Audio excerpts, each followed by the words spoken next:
आता गजनी कोण होता? तर विसरभोळा माणूस होता. त्या डोक्यावर परिणाम झाला होता, काहीतरी लागलं होतं. या सरकारवरच्या डोक्यावर सुद्धा परिणाम झालेला आहे. इलेक्शनच्या आधी आम्ही कर्जमाफी करू, दिवसा लाईट देऊ, आम्ही विम्याच्या माध्यमातून शेतकऱ्यांना मदत करू. जेव्हा केव्हा अतिवृष्टी होईल, दुष्काळ येईल, तेव्हा आम्ही भरीव मदत करू. पण सरकार आल्यानंतर तुम्ही शेतकऱ्याला विसरलेला आहात, लाडक्या बहिणीला विसरलेला आहात, युवांना विसरलेला आहेत. आता जे ते विसरलेले आहेत ते त्यांना आठवण करून देण्यासाठी, गजनी सरकारला आठवण करण्यासाठी हा फोटो घेऊन आम्ही आलेलो आहोत. अपेक्षा करूया, आज कृषी दिन आहे, या दिवसानिमित्त तरी हे सरकार शेतकऱ्याच्या बाजूने काही निर्णय घेईल अशी आम्ही अपेक्षा करतो. पण आता बघू त्यांच्या कार्यक्रमामध्ये काय काय घोषणा ते करतात. नाही बघा, मला वाटत नाही की मोठी मागणी ही कृषी क्षेत्रासाठी त्या ठिकाणी करण्यात आलेली आहे.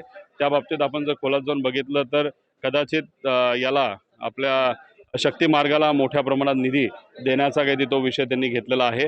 आणि जेव्हा ते विषय सुरू होतील म्हणजे विभागणे, आम्ही त्याच्यावर नक्कीच तिथं बोलू.